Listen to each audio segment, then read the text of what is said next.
thank Her Excellency Samia Suluhu Hassan for calling out activists who wanted to go and disrupt the peace in Tanzania. In fact, should have detained and prosecuted them because they have taught this country bad manners, Mr. Speaker. These activists, they have taught our people to insult, to undermine, to lose respect to the leadership of this country, Mr. Speaker. Tanzania is a very peaceful country. And what President Samia Suluhu Hassan said, we should respect our countries, Mr. Speaker. There is mutual respect. And I hope as the activists run around East Africa trying to meddle in the internal affairs, they must be put to stop, Mr. Speaker. Because what business would you have to go and meddle in affairs of Tanzania? What business, Mr. Speaker? These activists, and I want to ask President Samia Suluhu Hassan, Mr. Speaker, of Tanzania, to be very careful because these activists are funded by enemies of Africa who want to destabilize the unity, the peace and tranquility of most African nations, Mr. Speaker. You saw even in the last Gen Z protest, Mr. Speaker, there were allegations that international donors were financing instability, Mr. Speaker, in this country using what we call international donors, Mr. Speaker. So I want to ask the President Samia Suluhu Hassan that in the spirit of East Africa, he should assist us to discipline some of these ill-behaved activists that have continued to destabilize Kenya, Mr. Speaker. The island of peace of Tanzania must be protected, Mr. Speaker.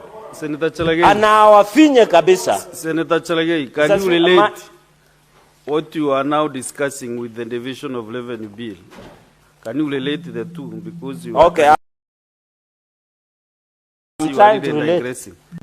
What I'm saying, Mr. Speaker, we need stability in Tanzania and in Kenya. Because there is balance of trade. We export and import. We get taxes. Then we build on the division of revenue, Mr. Speaker. And that is why I'm saying we should not disturb the peace and unity of Tanzania, Mr. Speaker. And ask Samia Suluhu Hassan afinya wa kabisa. There's a minute. Mr. Speaker, this is a very serious flaw in this House, Mr. Speaker. And, Mr. Speaker, this is on 105 in the statement of facts. Mr. Speaker, is it in order for the Senator of Nandi, who is a lawyer, to actually misinform the House and misinform the public on what informs the action of deportation of Kenyans from Tanzania, Mr. Speaker? Mr. Speaker, if you look at Article 104 of the EAC Common Market Protocol of 2015, it expressly says and guarantees the freedom of movement of service, labor, and goods within the East African region. If you look at the treaty, Mr. Speaker, that was established in 1999, Mr. Speaker, it allows the tenets of democracy to actually permeate in the region entirely, Mr. Speaker. How can Senator Chergai allow the existence of those treaties, Mr. Speaker? This is something that must be condemned and is not right and could actually lead to reciprocation by Kenyans for other members, Mr. Speaker. So is it factual that that's the tenets of our democracy, Mr. Speaker, that dictatorship in Tanzania is exclusive to our dictatorship in the country? Senator Chergai has heard you. Let him respond.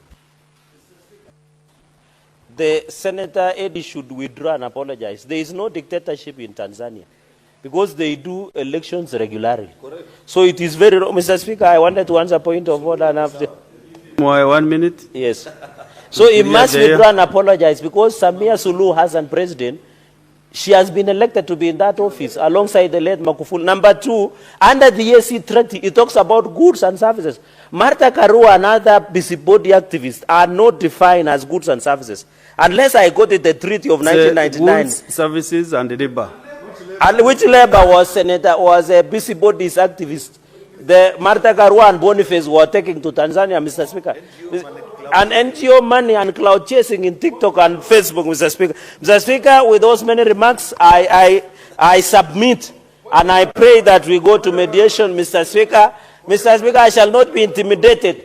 These are people who are financed by NGOs, Mr. Speaker. I will not be moved. If they have eaten NGOs money from Soros, Mr. Speaker, I should ensure. Senator Chergai, you have finished. Assume your seat. Senator Amboni. Yes. Mr. Speaker, with all due respect, I think, however emotional we can become during debate, but we must uphold parliamentary language.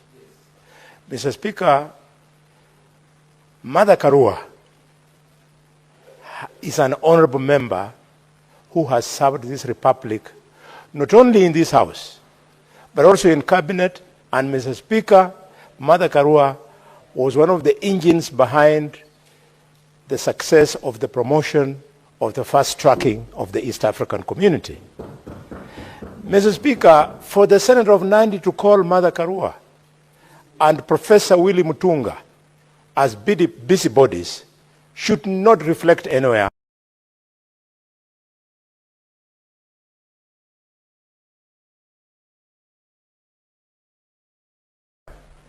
in the records of this House. You'll have time. So what is out of order, Senator Boni Karua? In fact, I'm on point of order. Because you are now also trying to do a debate. So what is your point of order? Be specific. Yes. The point of order is the Honorable Senator, in order to use unparliamentary language, and have specified calling distinguished Kenyans busybodies. Is he in order? Mr. Speaker, I demand that he withdraws and apologizes abundantly to William Tunga, Professor, and Mother Karua. I would forgive him if he's talking about people like Boniface Mwangi. That's okay. But not these two characters, these distinguished Kenyans. Yes, Senator Chergai.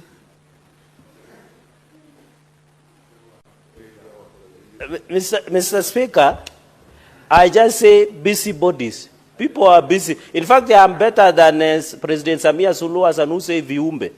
In fact, I am better. I'm saying they are busybodies. What is their job description as at now?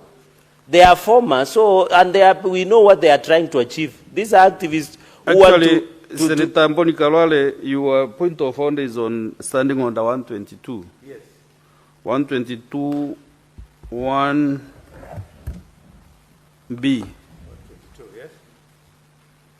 When a senator declines to retract use of unparliamentary language or declines to offer apologies, despite having been ordered to do so by the Speaker, so he becomes gross disorderly conduct. That is where now you are going to, and you know the consequences. We must respect the standing orders like the Bible. Okay, okay. So that we can Mr. Speaker, with tremendous respect, because you are the chair of Njuri, I withdraw and substitute.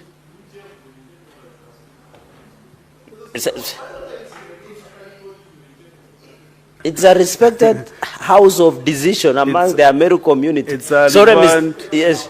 Council of Elders. Council of Elders, it is recognized under the Constitution. One of them actually revamped. And I was there. Yes. In fact, when I was there with you, the Njurinjeke went into a trance as you approached to address them. So I have every right to ensure that... Mr. Speaker, I withdraw the word busybody and good for nothing individuals, Mr. Speaker. Thank you. The Senator Olekina Rendam.